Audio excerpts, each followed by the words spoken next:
Okay, perfect. All right, so let's go ahead and get started here. Thank you all very much for being here. So we're going to go ahead and get started. I put March 2024 because, this is a leap year. So depending on whether or not you believe in February 29th, this is technically our February/March engagement here. So our topic tonight, alumni engagement through fundraising. Very interesting topic. It came up from a couple of suggestions. We're always open to suggestions about different topics, and this one surprisingly came up quite a bit, as in, since COVID-19, our local chapters have been in some sort of debt, or they have been trying to get ahead financially to, achieve whatever academic or financial goals they're trying to achieve, and we want to help them. So this came up several times. So that is why that is our topic tonight. So, my name is Matt Panzano. For those of you that don't know me, I am one of the directors of chapter development for Delta Upsilon. I'm coming up on my 1-year anniversary, actually, in May, on staff. Before that, I was a volunteer for about 12 years for a lot of our programming, such as RLA, Leadership Institute, and the President's Academy. And I was also a high school teacher for about 10 years. I see my good friend Frederick Korn here, who is also an administrator in the same county that I taught in. So I'm very glad to have him here as well. We also have the amazing, legendary James Fleming, and you're going to understand why I say legendary. He gets to share his thoughts here. So we're going to get underway with our agenda. Here, I'm just going to close the chat. There we go. All right. So, I think it's fair to ask, why fundraising? Why is that the topic that will engage alumni more than others, especially if you have alumni that are trying to get back involved? Maybe it's been a couple of years, and they're just trying to find some kind of way to connect with the undergraduate chapter.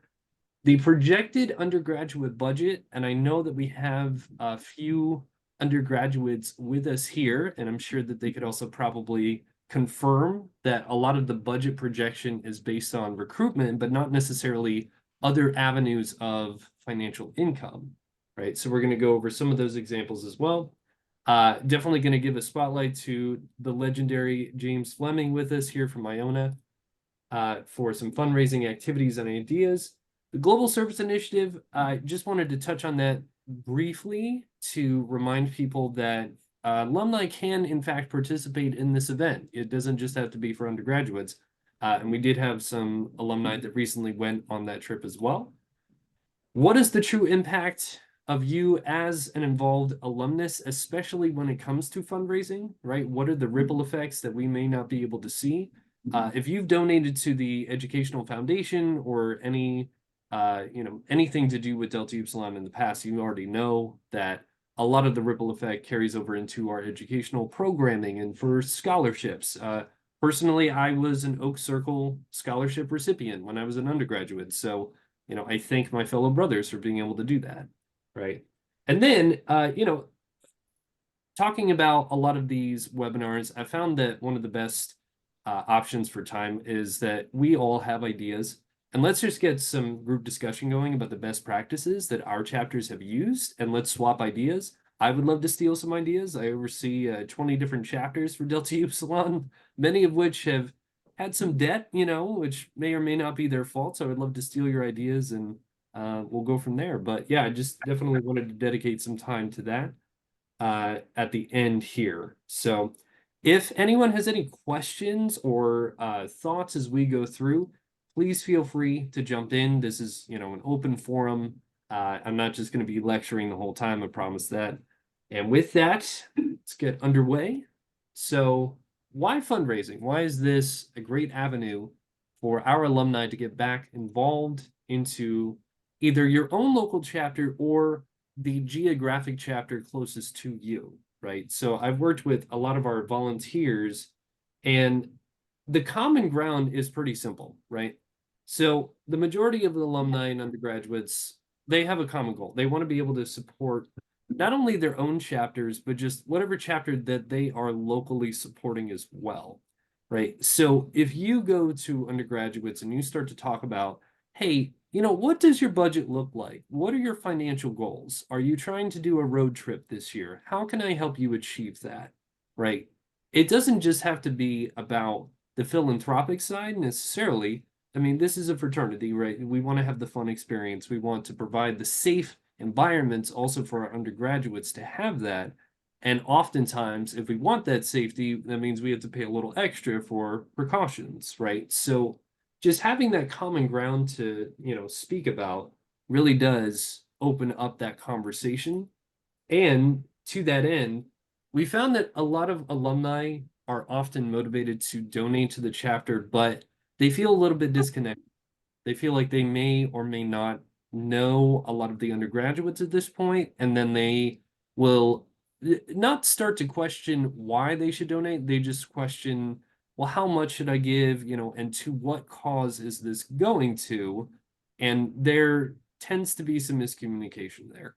So opening up, this is something that I hope we can talk about in best practices. I know for a fact several of you here have gotten more involved with your local chapters, whether it's your own or geographically, and have opened up that conversation. So I'm very curious to hear about the actual language that was used when we get to our best practices part. In terms of communication itself, if you were to set up a seasonal fundraising project that, again, I'm going to keep saying it, the legendary James Fleming is here with us and has done very successfully with the Iona chapter. Uh, whether large or small, you have to have some established communication. So whether you're talking with the vice president of external relations or the vice president of finance, right? The philanthropic chair, whoever you are communicating with, there has to be some streamline of communication, whether that be through email. A lot of the undergraduates will use apps such as GroupMe or WhatsApp, right? GroupMe tends to be the more popular one nowadays. So opening yourself up to those lines of communication as an advisor or just as an alumnus trying to get back involved also will help mainstream this process. And sometimes, look, I don't know how to use some of the social media features of the day, but I am never afraid to ask the question, right? Is this the most effective way for me to communicate with you? And if so, sure, I'll use that, right? Because we also want to make sure that we're uh, undergraduates may or may not necessarily want to do phone calls, like I think a lot of us are, kind of used to back in the day, right? And so I think having the type of communication established is also a very valuable tool to have as well. And then, we really talk about what are the soft skills that our undergraduates are learning by setting up these fundraising projects, right? They're learning marketing, they're learning public speaking, they're learning how to put themselves out there. These are the same skills that are often used in recruitment. So by helping them in one area to set up a fundraiser, you're really also helping them in the recruitment realm as well by putting themselves out there, by being able to go up to people and talk to them about the common idea that they have and the idea that you both share, right? So being able to establish that trust, oftentimes, and that's why I put it in quotes, the alumni, they have our back, right? So they're going to look out for us if we get into any financial dire straits. Like I said, COVID-19 really set back a lot of the, we'll say, collection processes for a lot of chapters. So a lot of chapters came out of the pandemic with five, 10, $15,000 of money that they hadn't collected. And not just because of IHQ dues or anything like that, just they didn't pay anything for social budget, anything for housing, right? So being able to teach our undergraduate brothers how to hold members accountable as well and actually get them to pay on time and with the deadlines that you set are very, very valuable skills. Any questions, thoughts, comments before we move on? No, Matt, I'll add that you bring up a lot of really good points. Accountability is a huge word, and we could talk a little bit about that in a little bit. I'll also add that common ground is establishing that common ground with alumni is definitely important because with our chapter, our alumni want to contribute in different ways. They want to contribute, they just don't know how. And some of them, based on their experiences in the past, they either want to, donate directly to the chapter, and they don't really care about a national, like, a donation or something that's going to go to, guys they never met because they never had the experience of going to LI or RLA or anything like that, or met anybody from another school, while others have. So, like, to give you a quick example, for the President's Academy recently, the chapter needed money to put somebody on the flight, and so we I just dropped a note on Facebook on our chapter page on Facebook, and about a half dozen alumni came forward and said, "I'll put $50 up, I'll put $100 up, whatever the flight is, just let me know, I'll pay for it."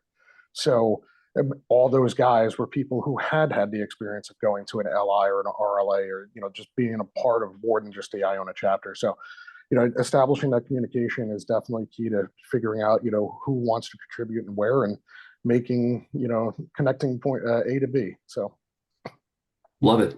No, And thank you. Evan, just so you know, I'm sitting on the fundraising advisor webinar simultaneously because it doesn't really matter. All right. Thank you, Mr. Province Governor Kevin Freeze, with us tonight. Love it. Oh yeah, So- no, I agree. That's why I'm just sitting here on the side so we get credit. Hey, whatever you got to do, my friend. I appreciate you being here. So, talking about the projected undergraduate budget. Right. So we had a couple nominations at George Hoste. I think that's how they still pronounce it. But we didn't win. Kevin, I Oh, think you're unmuted, bud.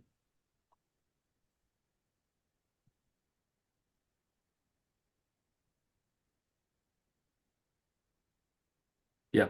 So, talking about the what do you call it? Projected undergraduate budget, right? So I wanted to just detail very quickly,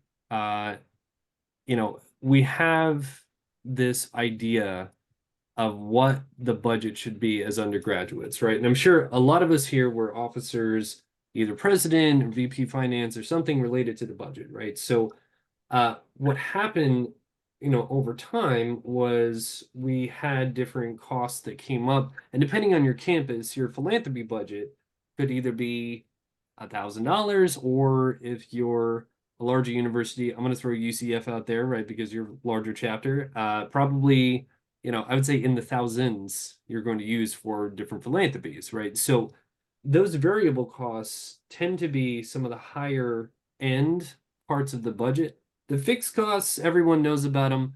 I am the guy that unfortunately has to collect all of these dues, and so therefore I get a lot of the flack for those dues. I'm very transparent about what they go towards with the undergraduates, and if you ever have questions about that, more than happy to answer those questions. But at the end of the day, we can see just from the fixed costs that the majority of the costs for undergraduates are going to come in the fall. And that is because of the loss prevention billing. 75% of that is charged to their statement in the fall, right? And then also, if the undergraduates elect to have the directors and officers insurance that Delta Upsilon provides, then that is $700 also in the fall.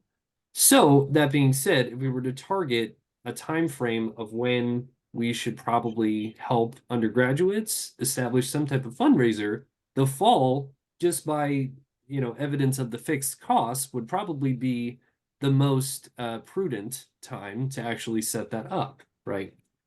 But if we look at what the common budgets are based on, and again, I know we have some undergraduates on the call here. Please feel free to chime in as I say these. But from the budgets I've examined, I have to grade a lot of the CEP submissions for my chapters, and one of them on there has the budget which you need at least 5% in savings for, right? So I look over a lot of budgets, and the two I would say most common types we have, they're based on common budget number one, the projected number of recruits from whatever that last season was. So 2023 in spring, we got 17 new members. So we're going to base it on 17 because that's where we're at. Common budget number 2 is that we will go over under. Some chapters are a little more confident. They'll go +5. We have more people, or +10 or +15. They'll do a projected budget of what it could look like if they recruited more people. And some chapters will go under that and say, well, maybe we cut back a little bit. Maybe we have 5 less or 10 less than we did last fall. We had a big graduating class. Everyone has different circumstances. The common item line that you don't see is either, it's funny, I've seen where it just says alumni and then a dollar amount. And I don't know what that means. I don't know if that means that's a donation for educational programming. I don't know if that means that's just a donation to get some new couches if they have a house, right? Uh, but a lot of times there's no mention of any type of, we'll say, co-op fundraising project between advisors, alumni, and or undergraduates. So what I would really like to press to everyone tonight is this idea of a goal budget where there is a planned fundraising project with an estimated amount, minimum to maximum, within that budget line that now involves the alumni in the budget of the undergraduates, right? What that money go towards, obviously, is going to be up to the chapter, right? IHQ doesn't get involved with those types of affairs. In fact, we try to be very laissez-faire with everything that's not the fixed costs on the left. Your money is your money. But if we could also have a budget that starts including those costs for those educational programs, such as the Regional Leadership Academy and the Leadership Institute, when we have members attend those educational programs, we have from our dyad strategies data proof that you see an increase in brotherhood connectedness, an increase in recruitment over the next 2 to 3 years, an increase in fundraising efforts and money donated towards the Global Service Initiative. So we have the data that says that depending on how much alumni involvement we have, we actually do see an increase in participation in these programs, and therefore increases all across the board in the various levels that we measure for every single chapter. But this is just, again, this is like I like to say when I was a teacher, I say trash or treasure, right? So these are just common budgets that I have seen. Does anyone want to add any details to common budgets that their chapters might have or that you have experience with?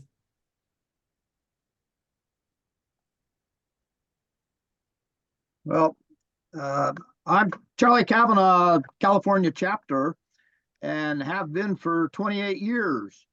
And this idea of having alumni budgeted incomes has not hit our chapter.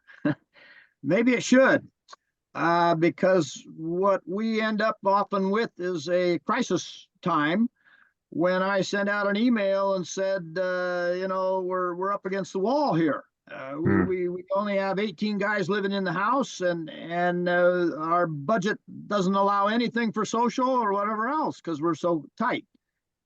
So I put out an appeal to alumni, like I did this earlier this spring, and I raised about $6,000 from alumni.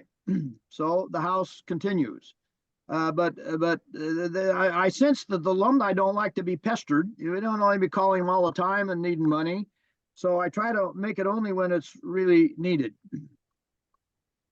Great point. Thank you, Brother Kavanaugh. And thank you for doing that too. I know that is a Herculean effort on your part there. It's a mission. It's a mission. I've been on a mission. Well, and I know we have Brother Walter Olif on the call here, and I think he'd agree with me. That model is not sustainable, and unfortunately, a lot of chapters go through that. It's we call them the slips and the surges. Yeah. So we'll have some gracious alumni that will come through at the very end. It's like a movie plot sometimes, and and absolutely, and I think that has helped in the past. So this goal budget really just goes ahead and factors in, okay, let's say, for example, alumni, yes, they don't want to be pestered, but they do want to be involved and they want to have a project to work on with the undergraduates.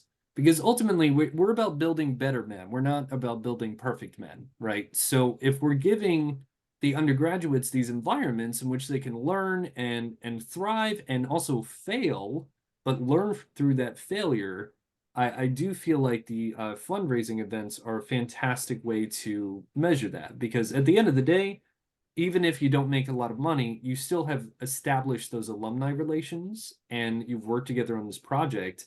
And I do feel like that makes quite a difference in the end.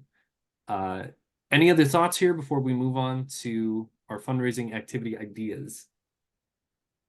Yeah, I've got about 700 alumni on my alumni database, and I try to break it down into the 10-year increments and assign an alumni on our board as a sparker for that 10-year group.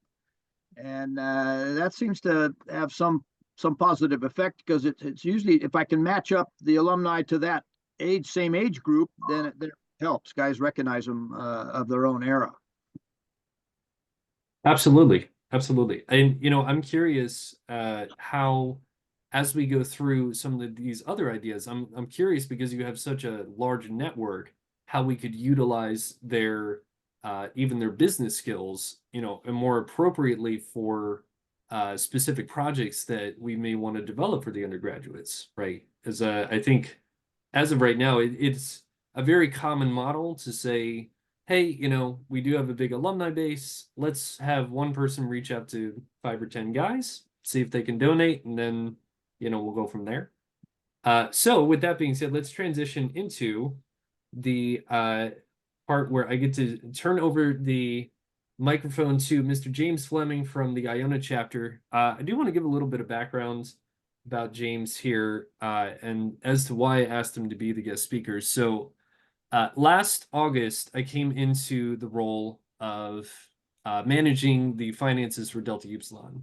And Iona was, we'll say, one of the chapters that had a larger amount of debt. And I don't think that's, anything to be ashamed of. A lot of chapters were suffering after COVID. But then, You can Brother say the amount Fleming if you want. here, hey, I'm gonna brag about you, man. So Yeah, that's yeah.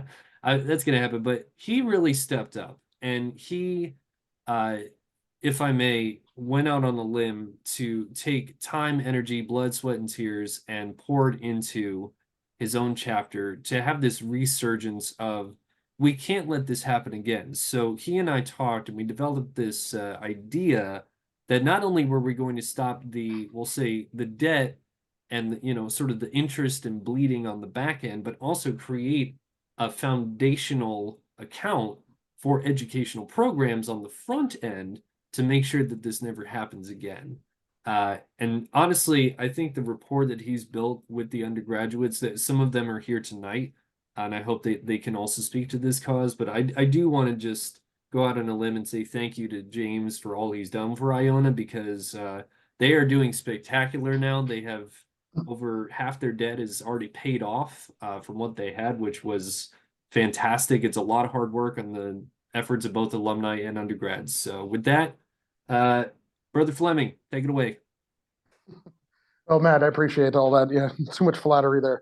I'll also say that I'll plug you as well as somebody who's a former teacher, and it's you're definitely got a lot of experience that IHQ has not necessarily brought to the table as far as their advisors have gone. In my opinion, you definitely bring a different way of molding and bonding with the undergrads and getting them to see different points of view. So I appreciate you everything that you've done. I also thank you for kind of pointing out that we kind of have a two-prong attack at Iona. Um, what we what we've done is, again, like you said, we're trying to break the culture of always leaving debt behind to the guys that are coming after us. It's been going on for about 20 years. I can't tell you how many times we've probably had to pay off 20 grand or more in debt simply because guys are, they graduate and they leave the chapter with like $1,000 that they owe. But in addition to that, dues are high. So how do we prevent these things from happening again? Which is why we've also looked to the future to figure out how we can build funds and help these guys get to conferences without having to pay out of their own pocket. So I'll try to attack this in two ways. I'll first say that the uh, last August, what we did, with your help, Matt, was basically stop the bleeding. We put we basically stopped the interest on with IHQ's approval, stopped the interest on all past due debt. That allowed us to kind of get ahead of it and to create a monthly payment plan that is still going on with the chapter. One of the areas that we looked to recoup the debt was through those who actually owed. A lot of these young alumni are, they're proud to have been a part of this organization. They're still around. They still come to events. You probably have the same thing at all your chapters where the guys just don't want to walk away right away. But at the same time, a lot of them do feel guilty for the debt that they left. And so, having, an alumnus there to basically pull them aside, say, have a casual conversation with them, saying, hey, how are things going um, after you graduated? How's the job going? What's been, going on in your life? Kind of just to establish where they are and to make sure that they're not like financially hurting. And then to kind of remind them gently that they still owe this money. And then to see if you could put them on a payment plan. And we've had a lot of success with that. A lot of guys have, stepped up and said, yeah, you're right. I got to do something about it, and then you work with them on a budget. You say, okay, what do you think you comfortably could do? And I can tell you that if you can commit to this today, we'll knock all the interest off that you owe. So whatever it was that you owed, we're basically taking 30% off the top. And so, that's kind of a large relief to them. And a number of guys immediately signed up to be put on plans. They knew they owed it. They were more than happy to get this, off their shoulders, and they could go about being a regular alumnus from that point. There's, of course, those who don't care, and then we have to take them to the next level. And that's more of a negative thing that I would certainly discuss with you offline. It kind of talks about actually taking them to a collections agency and adding additional fees and so forth. But you'll see an immediate impact from probably it was about a third of our group, I want to say, that was willing to start paying back what they owed. But in addition to that, it was also just trying to show, the undergrad support. Matt, you brought up accountability earlier. And part of changing the culture was to ensure that the guys were doing what they needed to do to hold themselves accountable and ensure that guys don't graduate leaving debt, that guys don't go more than several semesters, tacking on stuff they're not going to pay for. So when they started to hold them accountable, we also said as alumni, we're going to be there to support, but we're not going to be there to support, unnecessary interest and fees, for like late fees and so forth. And so the chapter has done a great job as far as, ensuring that payments are made on time, that they're not, accruing crazy amounts of additional interest. And therefore, we've been putting forth activities and funds to try to raise money. One of the things that we're doing next month is we made an agreement with the New York Mets, a local sports organization. If you're from other parts of the country or from Canada and don't know who the Mets are, it's a professional baseball league team. And for every ticket sold, the Mets are going to donate $10 back to the chapter. So right now our goal is to sell 50 tickets out of the gate to get about 500. And then hopefully if we can sell that 50, we're going to continue to sell more. In addition to that, we've looked at things like poker nights. We've had alumni who we have one alumnus who owns a trivia company. And when I say a trivia company, basically brings a DJ out to local bars, and provides trivia games for the patrons of the bar. And he was willing to allow the chapter to borrow the equipment and to produce these trivia nights on their own. And then all of what they earned for that night, rather than going back to the entertainment company, it would go back to the chapter. So they had the opportunity to raise $350 every week. Unfortunately, they didn't choose that option. I don't know if the guys were afraid to get on the mic or spin music or what the story was, but it was a decent decent opportunity for them, and maybe somebody else at another chapter would pick that up. Um, again, there's also like a lot of these local restaurants, like these major chains like Applebee's and Omaha Steakhouse, not Omaha Steakhouse, one of the steakhouse companies. They also do like these dine and donate programs. And the dine and donates are if you come in on a certain day and you say that you're eating for Delta Upsilon, 10% of the check will go back to the organization itself. Um, we also have an alumni barbecue over the summer that used to be a fundraiser. It's now more just a brotherhood event, but it might go back to being a fundraiser. What was great about that was a very family oriented event for a lot of our older alumni who have families and kids and of varying ages. And this was just an opportunity to get to see everybody, play some wiffle ball. And it was generally if you paid, $20, $25, that was your entrance fee, and you got food and you got entertainment. So those are just a lot of ideas that I'm throwing out there. The other thing that we did was we also worked with the DU Educational Fund, or DUF. We've had a number of guys who've passed away, and to honor them, we've created a legacy fund, which is something I totally recommend that you look into and reach out to the. I don't know, Matt, who's in charge now? I know Greg just left. So Ryan King, I actually have his contact info later in the Okay. presentation. Oh, perfect. So, I think that's also an opportunity to establish a fund that is specific to your chapter. So we've raised $18,000. Our goal is 25,000, and the interest from that $25,000 will go to assist our undergrads in getting to, to paying for plane tickets and getting them out to RLA, to LI, to the Winter Educational Conference. I think you call it President's Academy now. So, yep. So, that I'm gonna probably ask Alejandro. Maybe, with what roles can undergrads play? Alejandro is our VP of External Relations. He's new to the role, but is very excited and taking opportunities. I know he's reached out to some alumni already. If Alejandro, if you're still on the call, do you want to touch a little bit on that point? Yeah, so at least one thing that we do within as undergraduates is like one thing that we definitely do is just reach out to our lines. So one thing that we do is that we have our line group chats, for example, say our big, our grand big, and etc. We just have like those communications with everybody. So like in case of like, hey, we have an alumni event, like we text the group chat, like, hey guys, come out, like we want to see you guys, and just continue building that relationship, and just more or less just like being active with like letting them know what the chapter's doing, the standings, and like any help that we might need, because obviously we're just here to help each other. Perfect.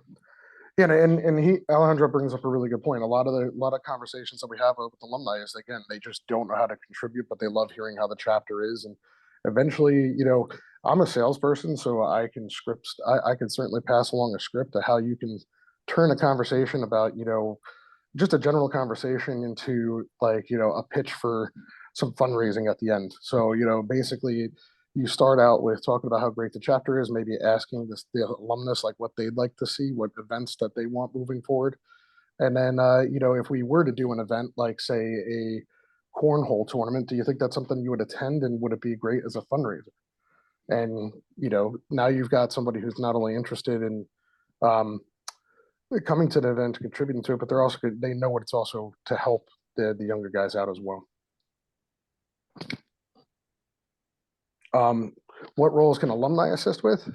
Matt, I think you could probably talk to a little bit more there, specifically about how people alumni can kind of take on advisory roles, and maybe the skill sets that make sense for each one.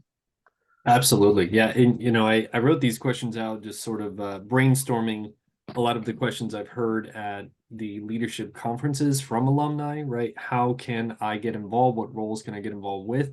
If you're interested in being a formal volunteer, you can fill out the volunteer interest form. I'm generally the person that will respond to people interested in becoming chapter advisors and connecting you with either someone in your geographic area, or our priority has recently been for our associate chapters, because they need an associate board of an advisory board of at least 5 advisors before they're in the clear to get on their chartering proposal, right? So if you were an alumnus that was just looking to get involved in any way, you could do it formally, or you could just do it informally, right? So if you're just looking for common ground for going back to that conversation, who is the formal chapter advisor? Have they had this conversation with the undergraduates? And if not, if they're attending chapter once a month, like I know James, you attend chapter pretty regularly, right, for Iona. Uh, I would say once a month or something like that, right? If you're able to, or a lot of people meet up, for maybe those traditional annual barbecues, whatever event you feel like your local chapter would get the most audience for, let's maximize that. And if you happen to turn some of these annual traditions into a fundraiser, I don't think anyone is going to necessarily complain, that they now have to pay $20, but all of it's going back to their own chapter, being invested back into the same house or the same actual chapter if you're non-housed, doesn't matter, that they grew up in, right? And then James, really just to you're going to be the expert on this one, like how you actually began that process, because really it was just you and maybe one or two others, right? But you were sort of the lead on this. So how did you get this all going? Um, I mean, I've been doing it for 20 years. That And helps. there's guys who have been, active from one time to another. And I think, with we had an incident prior to COVID, which kind of, a lot of the advisors and alumni that were assisting kind of just got turned off at that point. And then obviously COVID hit. So it was a matter of just bringing everybody back together. And it's just having those one-on-one conversations with other alumni. Charlie, you had brought up earlier that, you have gentlemen who are of different generations. So like they could kind of take blocks of years together. So the advisory board that I kind of created was that of gentlemen of different generations. But in addition to that, one of the other cultural changes I'm trying to break is, you know, living within the walls of our chapter. So we were fortunate enough to have Greg Fabiano, who is a Florida um, brother who moved up to this area, kind of latched onto the Iona chapter and others. He was also the province governor. So I know he still wanted to be involved, even if it was an unofficial capacity, because he was working for the foundation. But in addition to that, we also have a gentleman who I'm going to apologize, even though he's not on this call. I know he was involved with both Alberta and another chapter, and he's now a doctor in Australia. So Alejandro is actually his, or I should say, he's actually Alejandro's direct advisor for the role of VP External Relations. And I find it interesting that it's a gentleman who has a medical background and is all the way across the world that has interest in us. So I tried to make it as diverse as possible so that there's, plenty of ideas flowing and, obviously input from those who've been successful elsewhere, as well as being, it's a bit of a headache sometimes because, you got different generations who believe in different things. And so there could be a little bit of argument, but there's nothing wrong with arguing to, move forward and grow together. So, Perfect. Right. You have to build your team, right? This cannot be a solo effort if you want it to be sustainable. And I think, by the way, I just wanted to mention the general categories here on the Delta Upsilon website. If you go under resources, specifically chapter resources, and if you look under the VP member ed column, what you'll find is a list of Brotherhood event ideas. It's a PDF. I have no problem sending that out to anyone that would like it after this call. Please feel free to email me afterwards. But essentially, there are over 200 ideas on this one PDF document that is on that website, right? So again, it's under chapter resources, under the VP membership education column. It's Brotherhood event ideas. So a lot of what we see here, the same events that could be Brotherhood gatherings, where people are hanging out, could also be utilized as fundraisers, right? And I think that that's the main point we're trying to make there. So uh, I see some of the things popping up in the chat. I am going to have to answer those at the end because I am sharing my screen, but I appreciate those. And if Jim, if you see anything in there, if you want to answer those as well, feel free. Uh, I was actually just putting my contact information in there, so if anybody wants to discuss anything after the fact, Perfect. it's there as well. Perfect. Thank you for that. Just for the sake of time, I do want to keep moving through, and we are going to have that time at the end to share ideas for best practices and also answer any questions that you may have for Jim or myself. Just wanted to give a quick plug here for the Global Service Initiative. We have had a severe decline in the involvement of both undergraduates and alumni over the past couple of years for the Global Service Initiative. Obviously, COVID-19 plays a big factor into that.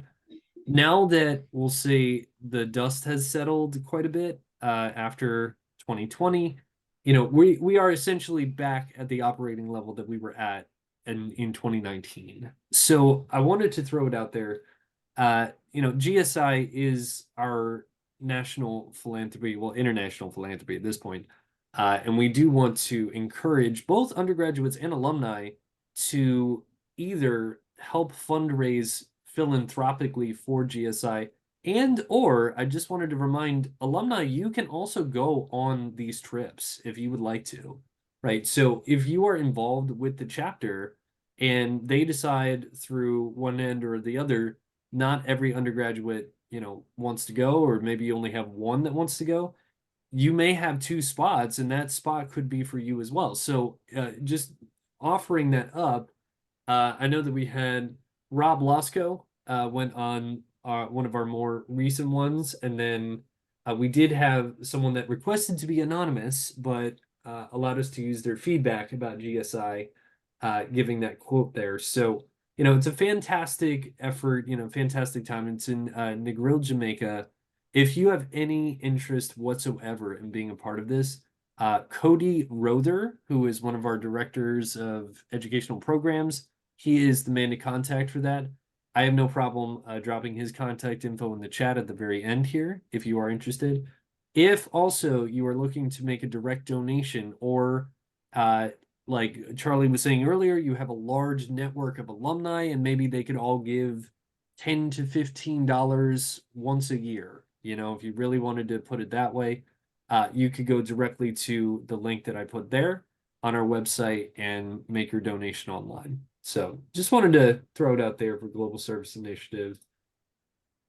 Now, really, at the end of the day, the ripple effects that you have as an engaged alumnus, especially through fundraising, will always be greater than what you see on the surface. And what I mean by that, if we're looking at the Delta Upsilon educational program attendance, the more that this increases for your chapter, and I'm speaking from personal experience as well. When I was an undergraduate, I went to my first LI during my sophomore year as an undergraduate. And at the time, I was the VP of recruitment. I did not know what I was doing. I was being told, oh, you just have to recruit enough people to save your chapter, which is no pressure at all for a freshman that's now a sophomore. So Yeah. when we're able to go to these programs, when we're able to provide this funding for these programs, we're actually providing that stress relief because what they get to do at these conferences, and Alejandro was just there at RLA, actually, if you want to speak to this at any point, feel free to jump in. But basically, we are allowing them that opportunity to have that group brainstorm, create action plans, innovate, and not have the fear of failure or pressure be put upon them in these conferences. I mean, these are 2 or 3 days of just DU focused talks, ideas, innovations that are coming out. And very rarely do we see that at the local chapter level where, it's very easy to get caught up in the minutia of what color the Rush t-shirt should be, and that takes 3 hours and that's a hot debate and someone's going to drop the chapter because of it, right? And we've all done it, and if it's not the Rush shirt, it's something else.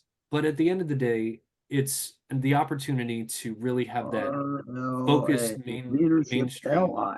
of just DU ideas, right? Leadership. So this is what I was talking about for the chapter educational account, the CEA is actually the formal name for it. If you are looking to establish that educational fund, I did put Ryan King's information there. So Ryan King is our Chief Advancement Officer for the Delta Upsilon Educational Foundation.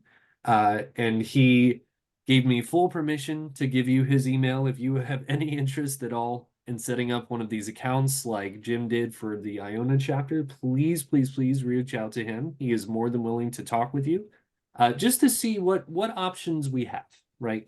And if it's a small donation and that's what we get started, it's something, and we can get the ball rolling with a lot of those ideas and activities that we already had talked about and hopefully we'll continue to talk about. So definitely want to push the funds for the educational programs. Also, to Jim's point, transportation costs. As someone that was an undergraduate, had less than $30 in my bank account often, that was with a job because school was expensive. A plane ticket to me was almost impossible as an undergraduate. So driving, train, or hitchhiking were more likely to happen than the plane. So that's why I appreciate Jim mentioning that, because these logistical costs that, as we get older and our budgets get a little, we'll say, larger to scale, we forget sometimes that the $300 plane ticket to an undergraduate, it might as well be a $10,000 ticket to Asia on first class, right? So I definitely want to reiterate the transportation costs being part of that. And then, to be honest, and this is what a lot of my job entails, is helping chapters out of debt. And by the way, if you ever have to have that conversation with me or with the undergraduates and me, there's no judgment. I don't go in with an air of, oh, well, man, you got yourself in this hole. It's more like, okay, here's where we are, and where can we get, where do we want to be from here? Where do we see ourselves in a year from now, 2 years from now, right? And thriving. We make projected budgets, and to James's point, if I can help you get out of debt with a payment plan, if that is in the cards, depending on what the costs are, I would like to work with your chapter and help you with that. On the back end, though, we can help a lot of these undergraduates to understand the language of accountability, right? So having that business versus personal conversation to say, hey, brother, I understand that you are in a dire financial situation right now. You just lost your job. Let us help you to find some new economic opportunities, right? And teaching the undergraduates that it's okay to help brainstorm with brothers new economic avenues to help pay these dues, right?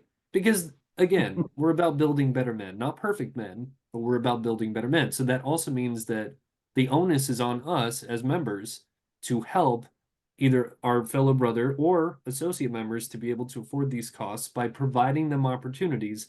Now, if they choose not to take them, kind of to the trivia night point earlier, right? Hey, you know what? We led the horse to water. If the horses decide not to drink, at least we have gone through that process, and we can sleep a little bit easier at night.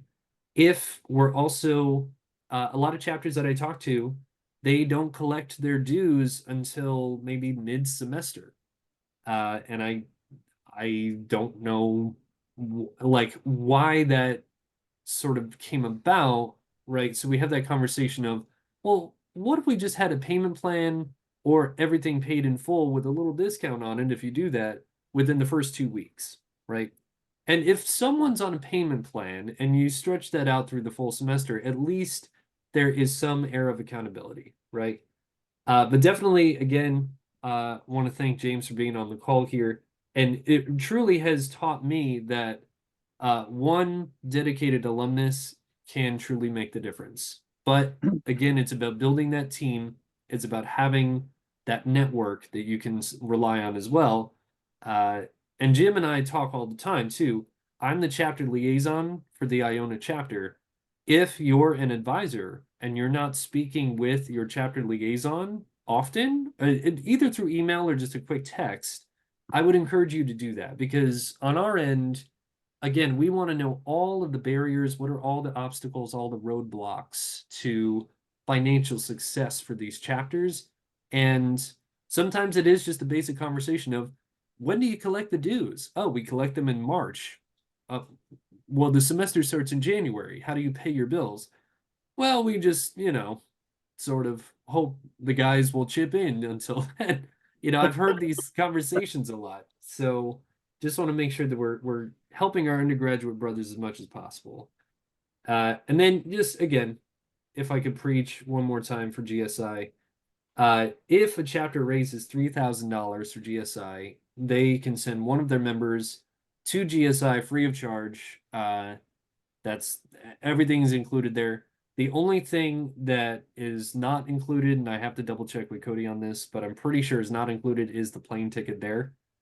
So if you are, for example, one of the Florida chapters, that's very easy. If you are in Oregon, that is a little more difficult, right? But again, going back to those transportation costs, that could also be used for GSI too. And having our members create an impact at a global scale is truly what we're all about. And we're one of the only fraternities that does that, which makes me proud to be a DU every time I talk about this, because, we do have that opportunity to go international with our level of impact. But, at the end of the day, money is going to be the key for a lot of these factors happening. We didn't even talk about chapters that want to do road trips for, fall season, for tailgating, for having a formal or a semi-formal event. These big goals that these chapters have, we want to be able to provide opportunities for them to achieve that, and also guide them and sometimes encourage them a little bit to be able to actually do the work to get there, right? So any questions at all about any of this, particularly the chapter education accounts, anything of that nature before we share best practices? All right. Well, this is really the meat and potatoes to me of this whole conversation. A lot of you have been very successful within your chapters with some of the best practices, and or if you have any questions for either myself or for James, please feel free. This is your time. This is a group discussion, so anyone unmute and let her rip. Practices. Hey Matt, it's Frank Santafanti. I Hey, joined Frank. Hi, how are you? I joined a little bit late, but is this a presentation that could be or would be helpful even for the undergrads to listen to? I am recording it, and if you can sit them down and get them to listen to it, then absolutely.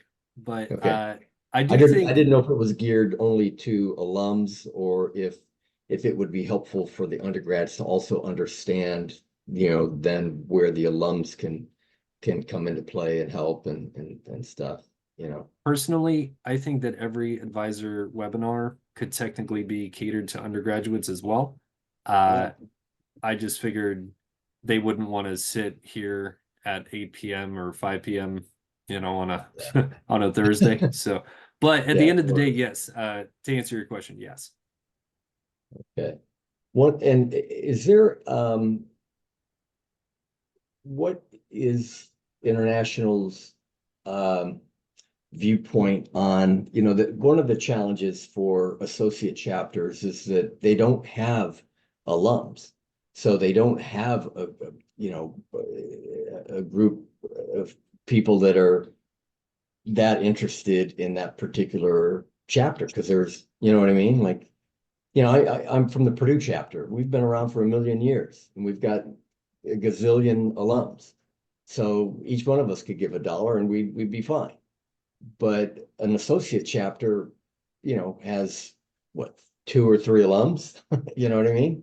Yeah. So how, it'll take them 10 years to have enough guys to, and then only a percentage are going to contribute.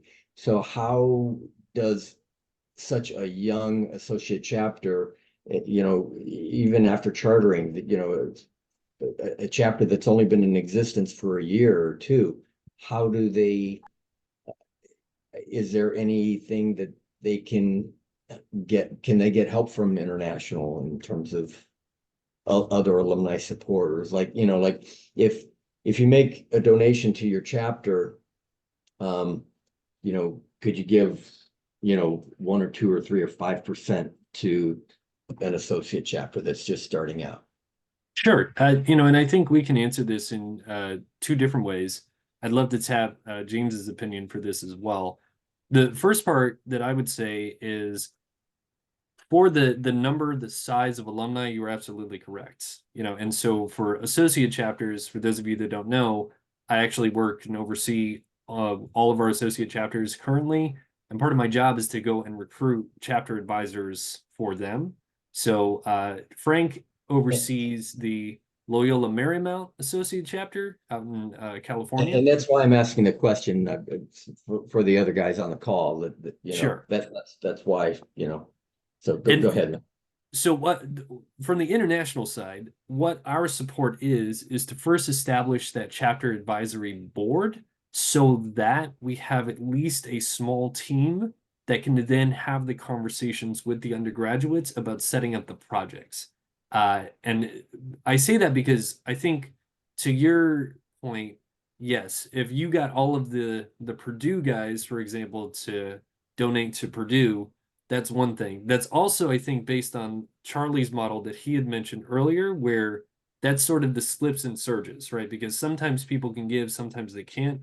And the whole goal of this is for every chapter, whether or not they've been depending on that model, to be able to move into more of a sustainable project model where either every fall or every fall and spring, they have these projects, these fundraising projects that they're working in tandem with alumni, whether it be the 5 or 6 on the advisory board like LMU has right now, or let's say if it were the Purdue chapter, for example, you have 80 different guys that show up to, as James was saying, a poker tournament or some type of fine dining events or something like that.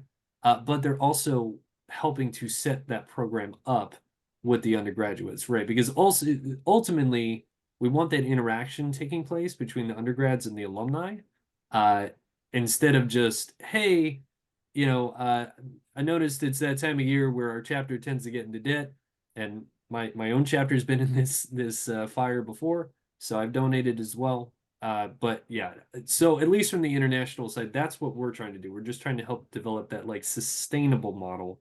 And James, to your point, too, I think because you started with a very small team, Frank is also on a very small team right now. Do you have any thoughts or comments on that?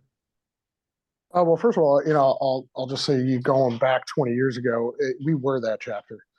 Um, we had 10 years of alumni at that point. Started in '92, so when I got there, 2002, we only had, most of the guys weren't even established yet. They were still paying off their own student loans. So going to making any significant contributions wasn't something that was going to happen. But I think part of, Matt, what you're talking about, like, because I know Seton Hall is an associate chapter that's not too far from us.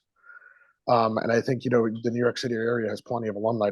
There's easily opportunities there to tap into those that could, to help not just be an advisor, but on top of that, I almost wonder if what you're talking about makes sense to create a separate fund within the DU Educational Fund that would just be directly related to bringing on new associate member chapters. I mean, I sort of felt like the question that you had was leading to a potential idea. Because there is reason to expand and to help the growth of this organization. So, what would that look like from a foundation standpoint? How could we use that and utilize that to, help these associate member chapters that always tend to struggle because they're brand new to campus. They don't have the best of networks behind them. But I'll give you another example. Quinnipiac is I want to say on the smaller side as far as chapters go. But when they were formed, I know IHQ had reached out, had looked for local alumni who were either previously province governors or just advisors of other local chapters, and um, brought them on to help start Quinnipiac. So I think it's part of just using the network, using those guys that people, especially those who've gone to the conferences. I'm sure most of the people on this call have been to conferences. They've met people who have relocated in other parts of the country. I saw Scott, you had said something in the chat where we're all over the place, and you're going to have guys who are going to want to contribute. I think it's just having those conversations, finding those individuals and bringing them on to be advisors and their own networks they can bring into the fold to help out these uh, AM chapters. Yeah, great point. Great point. Frank, did that help? Yeah. There's it's a challenge, but Okay. Charlie, you were going to say something? Yeah, I was wanting to jump in here a bit. I don't know how it's happening with other chapters across the country, but I know our chapter has been suffering with this substance-free housing issue, and it's hurting our numbers.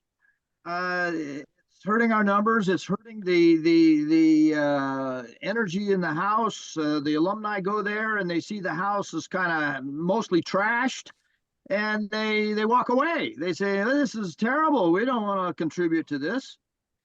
And I'm trying to tell them, well, no, the house still operates. It's still generating friendships and doing good things. But what they see on the surface is hard to convince them of that. And this issue of culture, that's one of our founding principles, and that's being totally lost at our chapter. There's no music, there's no history, there's no traditions that used to be. And I'm trying to turn that around. I'm ready to buy a nice piano. We used to have a Steinway piano in our living room, and we would get around that piano and sing songs until the sun was coming up. And now they have an old piano that doesn't even work. So, the culture is part of our foundation, and I think it's a great part of it. And I don't know how other chapters are doing across the country. Are they having any culture? Well, yes, and I think the challenges that you speak of are, it's always going to be a little bit of a gap between, what everyone considers their culture, right? And especially when it comes to music. I'm a musician myself. I hear you on that. And so when, we're talking about accountability for going back to the substance-free housing, right? And just the idea that if you have a chapter house, right, what is the brand when people think about your chapter facility? What are people walking into? And Charlie, I'll be honest, in terms of accountability, it sounds like from the current model, the California guys have been very dependent on the generosity of alumni at the last minute to sort of get them out of the hole every couple of years or so, right? Is that? Yeah. They're having all trying to trouble with members and even the members paying their dues. We got over $50,000 in arrears sitting there, and it's hard to collect.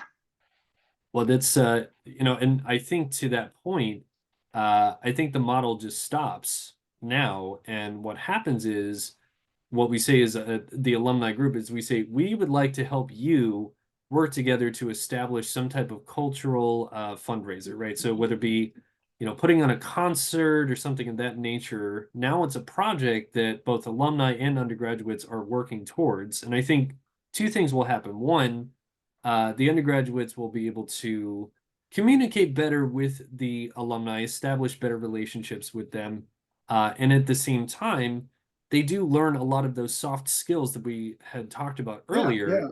I recognize that. It's very important to involve the chapter. So, but at the end of the day, as much as we love our chapters, and I'm speaking for my own chapter, I'm from the Florida chapter. If you want to talk about slips and surges, my chapter has been a roller coaster for many years, right? So, and I love my chapter. At the same time, I want to hold my chapter accountable, both alumni and undergraduates, to the level that you're talking about, Charlie, right? So if we're saying that there's no culture in the house, right? If we're saying essentially we're ignoring part of what makes us DU men. The foundation Right. is culture. I like that. Then I personally, I would start with the fundraising idea and let's base it on one of the principles. And then that could be sort of your general right funnel to sort of narrow down the ideas there. But I like those ideas. And actually, I'd love to hear if anyone has done any cultural type of fundraiser here in the group, if they want to share some of their best ideas. I'm curious to hear these. If anyone has any.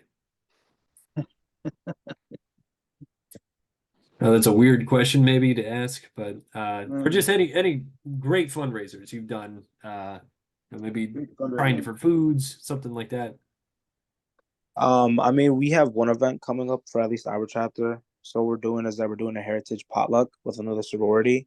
So basically, we're having multiple brothers like cook different ethnic foods that they eat within their religion or ethnicity, and basically we're like donating that money to GSI. And that's why we love the undergrads here. Thank you, Alejandro. Heck yes. Awesome. I love that idea. I'm stealing that idea, good sir. Thank you.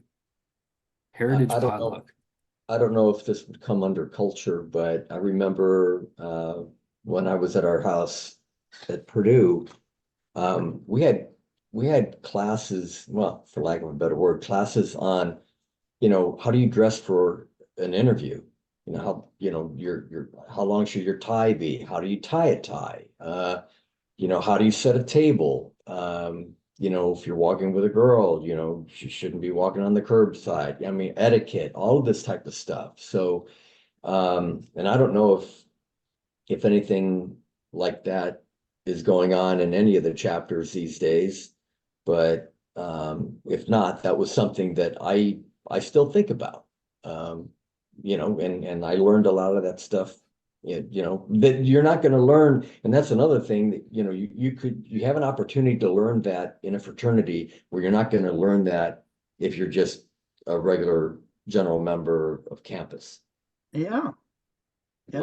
It's those types of things, but it's got to be brought. I don't know if there's etiquette coaches that you could look up and what they would charge to come in and do a presentation, or but I mean, we learn that type of stuff.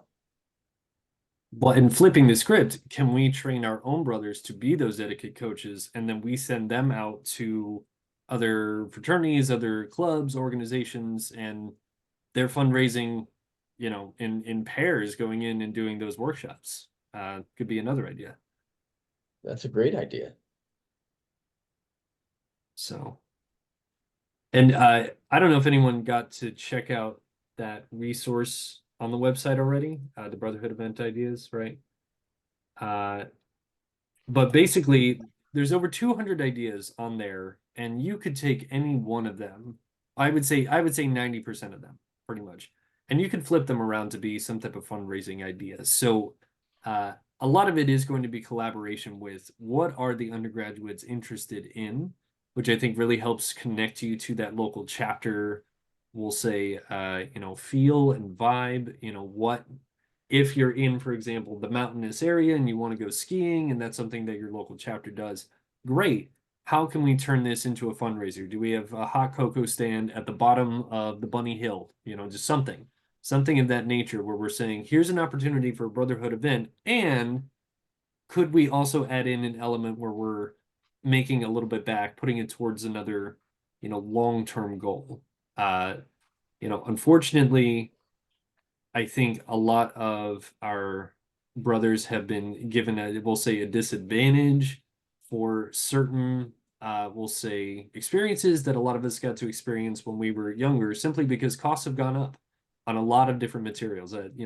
Price of gas has gone up, price of tickets have gone up on airplanes, right? So venues have gone up. I'm getting married in October, and I can tell you venues have gone up in cost, very much so. Every time I have to put a deposit down. So I think, recognizing that inflation as well in the cost of what we were able to experience in terms of a formal, semi-formal, any of those social events, I think that could be motivation enough. And why not have it where maybe alumni could attend some of these events as well? I understand undergraduates want to have their own separate event. At the same time, a lot of chapters would welcome alumni to attend that'd be good. these things, right? So, yeah. So, yeah, James, good. Hey, so actually, Alejandro had actually texted me while we were talking just now. The undergrads are well aware that I have the Iona alumni list. And Alejandro was wondering, how does the chapter get that same list? Basically, that's a list of every contact from now to our founding. I know there's some legalities and there's some rules around sharing that list and how it's used. So I'm not sure if you can share anything about that, Matt. Secondly, I'll also point out that for the Mets game, that fundraiser that I mentioned earlier, we're also going to be in contact with Ashley Martin at IHQ, who will help us promote that to other chapters as well as local alumni in the New York City area. And lastly, I will plug this. I do not know why I didn't think of this earlier. I also work for a cookie company, Chip City Cookies, out here in the New York City area, and we do have fundraising options that we have used with PTAs and other organizations, actually other Greek organizations at local schools like St. John's and so forth. I can figure out how to do that on a national level. I don't know if we could do it in Canada, unfortunately, guys, but for the rest of the nation, I think we might be able to work something out. So if you want to explore that, certainly, reach out to me after the fact. Yeah, and thank you for bringing up our communications team. They are there as a resource for every single chapter, right? Part of your chapter dues, part of the undergraduate chapter dues goes towards our communications team, so that if you need promotional material for anything such as Rush Week, at LMU, we did a lot of the promotional flyers and papers for them. Tampa, same thing. All you need to do is reach out and contact specifically Ashley, and then also our creative specialist, Natalie Tate. You probably have seen her walking around at RLA and LI. She's the one that normally does our videos that are posted online as well. But again, these resources are absolutely available for your use. So thank you, James, for reminding us all of that, because I think that's an excellent point. Any other thoughts? Yeah, please. Yeah, hey, it's Ryan from DePaul, House Corps President, advisor the last 7 or 8 years or so. Appreciate you guys putting this on. I guess where you were going with the marketing, that's kind of one of the issues where I feel like we struggle with is how do we actually, newsletters, getting out to alumni, sharing the story. If anybody has a good, has done that well, that's an area that we certainly, we have a large alumni base as well. It goes back over 100 years. How do we reach those alumni and reach them effectively? Because we don't, we've been very fortunate that we've been financially in a good spot, that we haven't needed to reach out to our alumni too much. And honestly, it's to the detriment of alumni connectivity. Right. And so the chapter, it's kind of a weird position to be in, right? Because, I'm not, we've got a large amount in the bank and we're fine financially, but there are certain projects that we want to do. And I'm not trying to brag, but it's to the detriment of we lose track of our alumni, frankly, because we don't need them so regularly. It's a strange position to be in. Because I actually think it's not necessarily good for the chapter to not be that well connected to our alumni group. And also, we just don't have a great, alumni board that supports it and all that, right? It's just a couple of us. So it's kind of a strange, area there, but I'm trying to start that out so that we can get connected, share the story more, share what's going on in the chapter, because it is a healthy, thriving chapter. It's just nobody really knows about it. Yeah, I'd like to comment on that too. I've got a scholarship fund sitting at International of something over $12,000, and I tell the guys, let me know who needs a scholarship. But there's tension somehow between them. They don't want to point one guy above others or something, because I never get a name. I've got this money and I can't give a scholarship. It's driving me nuts. Charlie, if you reach out to me, I can let you know how we do ours. It's a pretty good system to set The up. alumni must just decide it. The alumni could do it, huh? Well, so we do it where the chapter, so you essentially, there's a application. So the undergraduates apply, and then the exec choose the top 3 from each class. And then we base it on financial need from the university. So the university then comes and tells you, of the top 3 from each class, here's the top 1 who has the most financial need, and they select it. So it's input from the chapter based on who's a good brother, who's part of the chapter, but then the Yeah, actual winners is chosen by the university based on their financial need. the university is aware of their financial need. Yeah, so each student has to fill out, they have on I file get with it. the university, Yeah. are they taking loans? Are they, on scholarship? They fill out their FAFSA, the university will know which students are, have the most financial need. That's very good help for me. I'm going to get to our financial people at the university. Yeah. And I appreciate you saying that too, because and I'll probably be in contact with you in the next year or two. That's actually the next step for our alumni is once we get the legacy fund taken care of this June, we will be approaching Iona as far as how we can get our own guys financial scholarships. Yeah. Because within the house, they're reluctant to do that. If I could also throw out another idea, just going into the realm of recruitment, right? Being able to fund a $500 or $1,000 scholarship every semester where you're garnering interest for Delta Upsilon.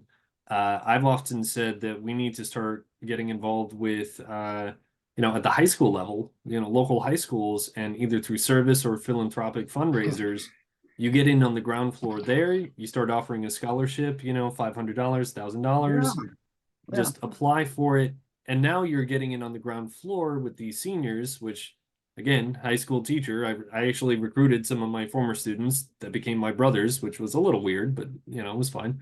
But at the end of the day, being able to be the first ones and to show this image of these strange Greek letters, this triangle and this palm tree, right? That no one really understands because it's the same as sigma, alpha, epsilon. They don't know the difference at that age, but I think scholarships are a fantastic opportunity and another venue for, if you're doing these fundraising projects, you Yeah. now have 9 different. It ought to be used, and so that's going to help me. Yeah. Absolutely. Absolutely. Thank you for sharing that, Ryan. I appreciate that. Anyone else have any other fundraising ideas, best practices, questions, comments? Matt, I'll jump in here real quick. Oh, sorry, Frederick. I should have obeyed the raising of hands here. I didn't realize. So we'll do Rob and then Corin. Sure. I'm going to jump in real quick because I got to actually hop off the call. I got a baby that's about to get upset here. But Carthage College, graduated in 2009. I serve on our DUAC Carthage College Alumni Board. And I just wanted to share, Quinn's here too from the Carthage chapter, so he can field questions when I leave if need be. But one of the things I was going to note, and this is not a jab at any individual person, so we're approaching our 30th anniversary of our chapter, so still a pretty young chapter. And we've been trying to think of ways to fundraise and also encourage more alumni engagement in general across the board through regional events. And in starting some of this process, we got that member list that we were talking about earlier. We got one from IHQ. Our college actually furnished us one as well. And we also had an internal list that had been running from our 25th anniversary. In comparing all 3 of those lists, none of the information was aligned. We had phone numbers, double, triple emails, double, triple addresses.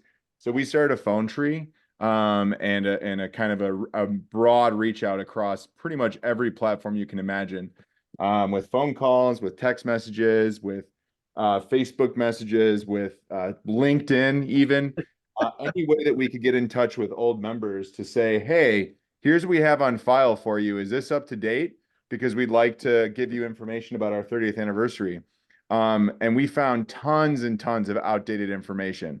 And so, I think that's something else to consider for the older chapters that are on this call and across the country is that, even though we've got good record keeping, and I know that IHQ does their best to keep on top, we got a lot of brothers that move around a lot. And so it's important that, you know, people are keeping up with their brothers to make sure that their contact information is correct. Because without that, you're never going to get any sort of contributions. Yeah, they should keep it up to date with international. I call international twice a year to get the updated data that then I can send out. It works Yep. good.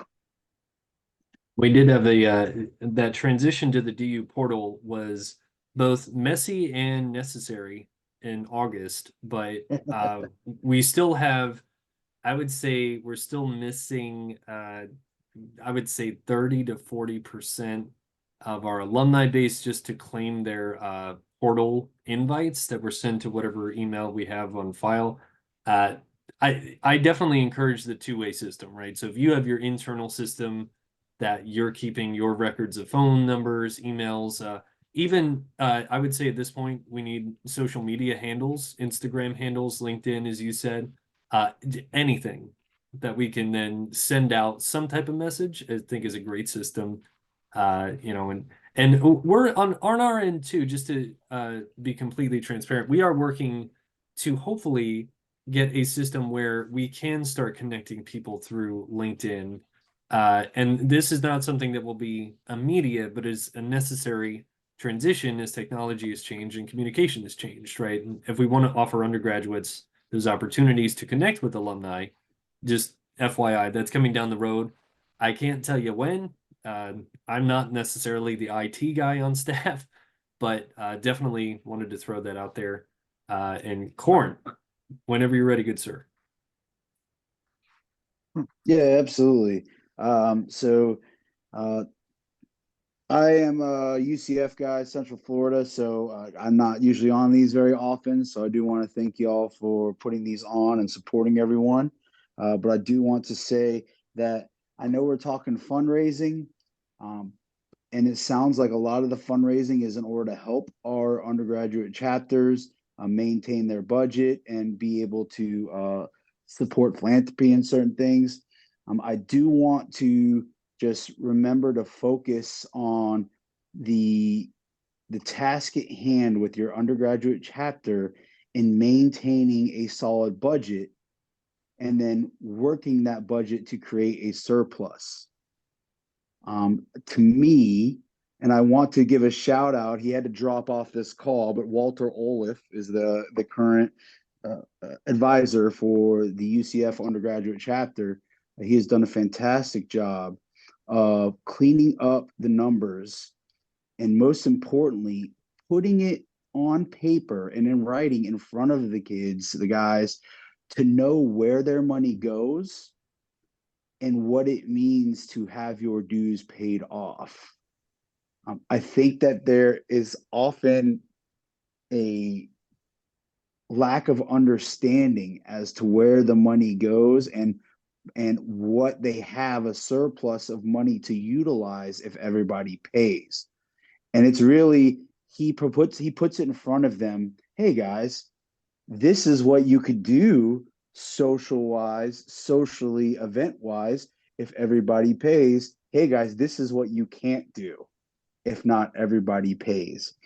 And for me, that starts with having a very solid finance guy, your VP of finance, having that and a solid president with an understanding of, hey, we are going to send, they got to be vicious. We're going to send guys the collections immediately. And then also the alumni advisor, you have to be willing to say, hey guys, I will not sign off on your events if this % of your dues is not paid. So I know we're talking fundraising, so I can even help with that. I will tell you that, like, when I do alumni golf tournaments, most of our money is made off of silent auctions and bidding.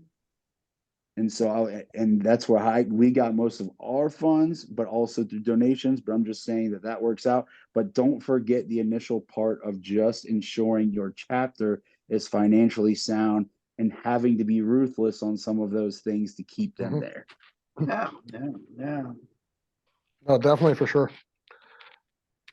Absolutely. Yeah. And Walter and I were just talking about that zeroed out budget at the last RLA that he was a facilitator for, right? So Walter is one of our more active volunteers as well.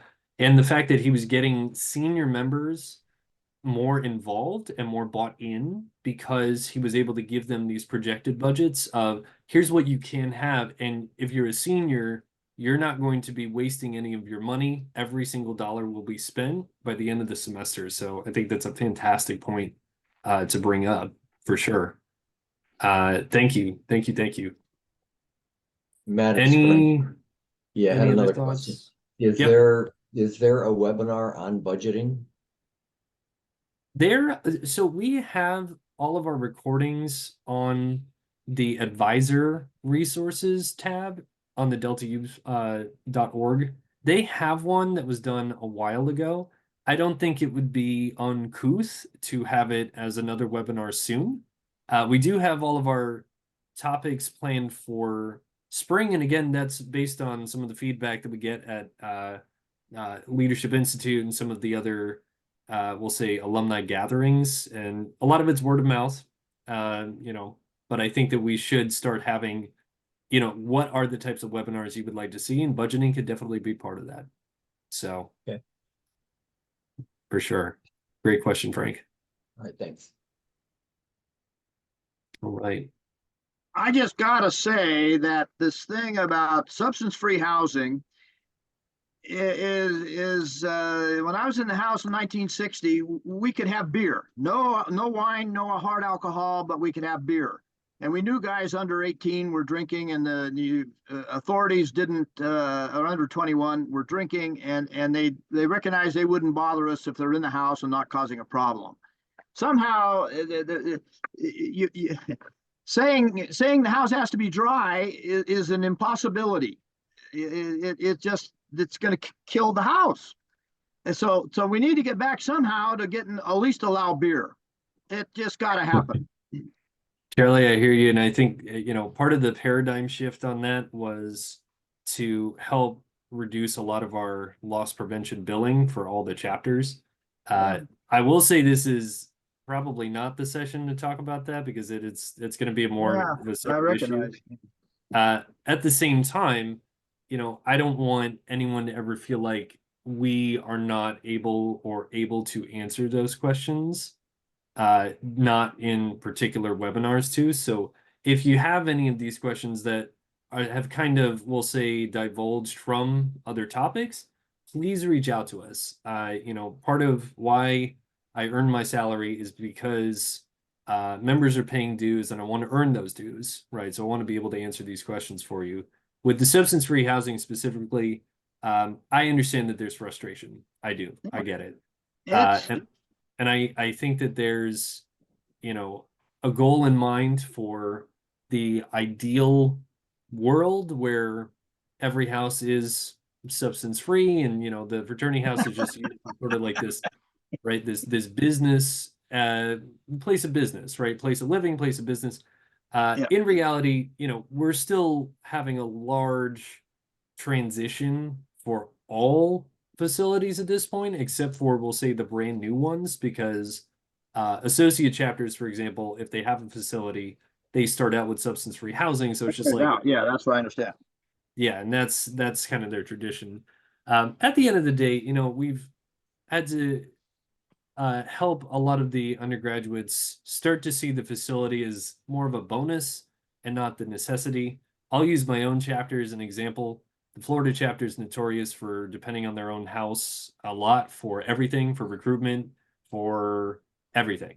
Alumni relations, everything. And God forbid, and not that I would want this to happen, but if the house suddenly caught fire one day and no one got hurt, but now we have no facility, do we no longer have a chapter?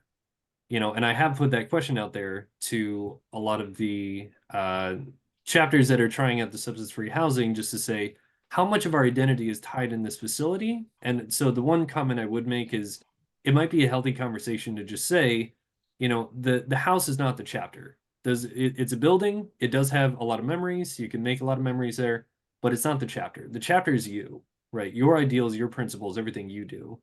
And so as we kind of wrap up the conversation about fundraising and just really just alumni relations in general. I do want to thank everybody here for your time. I want to respect your time. The Zoom is also only set to be this long, so I don't want us to get cut off unexpectedly. My email is just my last name, Panzano at deltau.org. Jim put his email in there as well, James Fleming. Sorry, I call him Jim. Sorry, that's our relationship. But James Fleming, I want to thank him very much again for being on here. I want to thank everyone for being on here, sharing your ideas, spending the time with us.